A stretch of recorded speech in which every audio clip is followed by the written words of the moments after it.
Okay listen, ಇವತ್ತು ನಾನು ಮಾತಾಡ್ಲಿಕ್ಕೆ ಹೊರಟಂಥ ವಿಷಯ ತುಂಬ ಸಿಂಪಲ್, ಅಷ್ಟು ಕಾಂಪ್ಲಿಕೇಟೆಡ್ ಇಲ್ಲ. ಆದರೆ ಸೊಸೈಟಿ ಉಂಟಲ್ಲ, ಅದನ್ನು ಎಕ್ಕುಟ್ಟಿಸ್ ಕೆಬರುಗುಟ್ಟಿಸ್ ಮಾಡಿ ಬಿಟ್ಟಿದೆ. ನನಗೆ ಫೀಮೇಲ್ ಬೆಸ್ಟ್ ಫ್ರೆಂಡ್ ಇದ್ದಾರೆ. ನಾವು ಎಷ್ಟು ಕ್ಲೋಸ್ ಅಂತ ಹೇಳಿದರೆ ಪ್ರತಿ ಚಿಕ್ಕ ಚಿಕ್ಕ ವಿಷಯ ಸಹ ಡಿಸ್ಕಸ್ ಮಾಡ್ತೀವಿ. 1 ಮಿನಿಟ್, ಡಿಕೋಡ್ ಮಾಡ್ಲಿಕ್ಕೆ ಅಲ್ಲಿ ಎಂತಸಿಲ್ಲ, ಅವಳು ಫ್ರೆಂಡ್ ಮಾತ್ರ. ಒಂದೇ ಒಂದು ಫೋಟೋ ಹಾಕ್ಲಿಕ್ಕೆ ಗೊತ್ತಿಲ್ಲ. ನಮ್ಮ society CBI, CID, KBC, astrologer ಎಲ್ಲ ಒಟ್ಟಿಗೆ ಆಗಿ ಬಿಡ್ತದೆ. ಕಮೆಂಟ್ ಸೆಕ್ಷನ್ ಫುಲ್ ಯಾರದು, why are you holding our hands like that, oh hug ಮಾಡಿದ, ಕಿಸ್ ಮಾಡ್ತಾ ಇದ್ದೀರಿ, ಒಂದೇ ಮಟ್ಲಲ್ಲಿ ಬೇರೆ ತಿಂತಾ ಇದ್ದೀರಿ. ಎಂತದೋ ಇರ್ಬೇಕು, ಇರುವುದು ನಿಮ್ಮ ಅಜ್ಜಿ ಪಿಂಡ. ಅಲ್ಲ, ನಾವು ಬೆಸ್ಟೀಸ್ ಮಾರೆ, ಕ್ರೈಮ್ ಡಾಕ್ಯುಮೆಂಟ್ರಿ ಅಲ್ಲ. ಇಲ್ಲಿ ತನಕ ತಮ್ಮ ಸ್ವಂತ ಫ್ರೆಂಡ್ಸ್ ಅನ್ನೇ ಕಾಲ್ ಮಾಡಿ ವಿಚಾರಿಸ್ಲಿಲ್ಲ ಇದ್ದಾರಾ ಸತ್ತಿದ್ದಾರಾ ಅಂತ. ನನ್ನ ಫ್ರೆಂಡ್ಶಿಪ್ ಮೇಲೆ ಇವರದು ಇಮೋಷನಲ್ ಇನ್ವಾಲ್ವ್ಮೆಂಟ್ ಬೇಕು. ರೆಸ್ಪೆಕ್ಟ್. 90s ಕಿಡ್ ಮಾರೆ.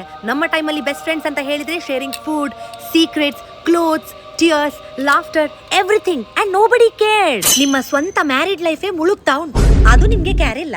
ಆದ್ರೆ ನಿಮ್ಗೆ ಬೇರೆಯವರ ಫ್ರೆಂಡ್ಶಿಪ್ ಮೇಲೆ ವಕ್ರ ಕಣ್ಣು ಅಲ್ಲ. ನಿನ್ನ ತಂಗಿಗೆ ಸಹ ಬೆಸ್ಟ್ ಫ್ರೆಂಡ್ ಇದ್ದಾಳಂತೆ, ಅದ್ರ ಬಗ್ಗೆ ಕೇಳಲಿಲ್ವಾ? ನಿಮ್ಮ ಯೋಗ್ಯತೆಯಲ್ಲಿ ಒಂದೇ ಒಂದು ಫ್ರೆಂಡ್ಶಿಪ್ ಸಹ 1 ತಿಂಗಳು ಸಹ ಬಾಳಿಕೆ ಬರಲಿಲ್ಲ. ಅದನ್ನೇ ಉಳಿಸಿಕೊಳ್ಳುವ ಯೋಗ್ಯತೆ ನಿಮ್ಮಲ್ಲಿಲ್ಲ. ಮತ್ತೆ ನೀವು ಬೇರೆಯವರನ್ನಿಂದ ಸಾವು ಜಡ್ಜ್ ಮಾಡಿದ್ರು. ಆ ಟೈಮಲ್ಲಿ ಹುಡುಗ ಬೆಸ್ಟ್ ಫ್ರೆಂಡ್ ಇದ್ರೆ ಎಲ್ಲ ಜಡ್ಜ್ ಮಾಡ್ತಿದ್ರು. ಈಗ ಹುಡುಗಿ ಬೆಸ್ಟ್ ಫ್ರೆಂಡ್ ಇದ್ರು ಜಡ್ಜ್ ಮಾಡ್ತಾರೆ.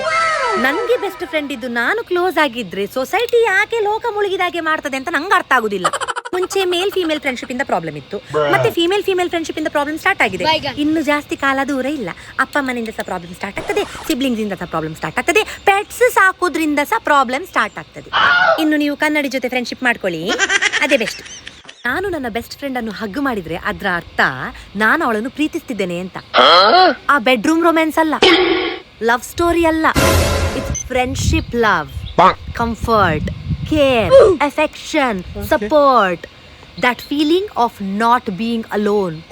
ಒಟ್ಟಿಗೆ ಫೋಟೋ ತೆಗಿತೇವೆ, ಕೈ ಇಟ್ಕೊಂಡು ಓಡಾಡ್ತೇವೆ, because we find our self safe with each other. What we don't find safe is ನಿಮ್ಮ ಜಡ್ಜ್ಮೆಂಟ್.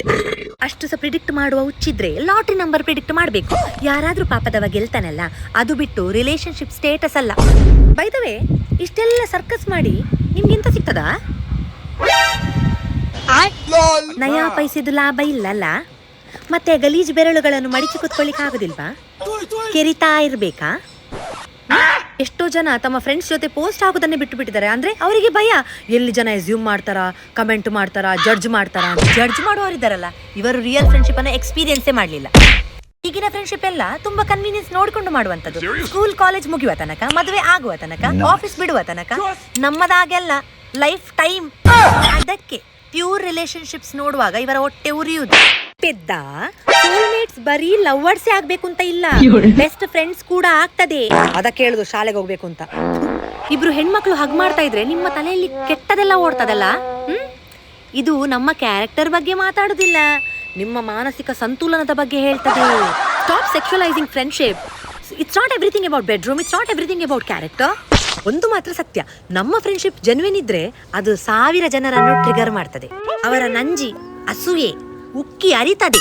ಬೇರೆಯವರ ಪ್ರೊಫೈಲಿಗೆ ಹೋಗಿ ಕಕ್ಕ ಮಾಡುದು ಬಿಟ್ಟು ನಿಮ್ಮ ಜೀವನದ ಬಗ್ಗೆ ನೀವು ಯೋಚನೆ ಮಾಡಿ ಅದನ್ನು ಸುಧಾರಿಸುವ ಬಗ್ಗೆ ಯೋಚನೆ ಮಾಡ್ತಿದ್ರೆ ನೀವು ಎಲ್ಲಿಯೋ ಮುಟ್ತಾ ಇದ್ರಿ. ನಾನು ನನ್ನ ಬೆಸ್ಟ್ ಫ್ರೆಂಡ್ ಜೊತೆ ಫೋಟೋ ಕ್ಲಿಕ್ ಮಾಡಿ ಅದನ್ನು ಪೋಸ್ಟ್ ಮಾಡ್ತೇನೆ, ಅವಳನ್ನು ಹಗ್ ಮಾಡ್ತೇನೆ, ಅವಳನ್ನು ಪ್ರೀತಿಸ್ತೇನೆ, ಅವಳ ಜೊತೆ ಊಟ ಶೇರ್ ಮಾಡ್ತೇನೆ, ಅವಳ ಜೊತೆ ಡ್ರೆಸ್ ಶೇರ್ ಮಾಡ್ಕೊಳ್ತೇನೆ, ಎಲ್ಲ ಮಾಡ್ತೇನೆ. And I will prove the world that pure friendship exist. ಇದನ್ನೆಲ್ಲ ನೋಡ್ಲಿಕ್ಕೆ ನಿಮಗೆ ಕಷ್ಟ ಆಗುದಿದ್ರೆ ಅಥವಾ ನಿಮಗೆ ಅನ್ಕಂಫರ್ಟೇಬಲ್ ಆಗುದಿದ್ರೆ ಅದಕ್ಕೆ ನಾನು ಹೊಣೆಗಾರಿಕೆ ಅಲ್ಲ, ನಿಮ್ಮ ಕಂಫರ್ಟ್ ನನ್ನ ರೆಸ್ಪಾನ್ಸಿಬಿಲಿಟಿಯೂ ಅಲ್ಲ. ನಮ್ಮ ಪ್ಯೂರ್ ಫ್ರೆಂಡ್ಶಿಪ್ ನಿಮ್ಮ ಗಲೀಜು ಮೆದುಳಿನ ಆಟ ಅಲ್ಲ, ಫ್ಯಾಂಟಸಿ ಅಲ್ಲ, ಪ್ರಿಡಿಕ್ಷನ್ ಅಲ್ಲ, ಎಸಂಪ್ಷನ್ ಅಂತೂ ಅಲ್ವೇ ಅಲ್ಲ. So please get a life, live and let live. ಅಂದರೆ ಬದುಕಿ ಹಾಗೂ ಮತ್ತೊಬ್ಬರನ್ನು ಬದುಕಲು ಬಿಡಿ. ಆಯ್ತಲ್ಲ, ನಾವು ಗೆಟ್ ಲಾಸ್ಟ್.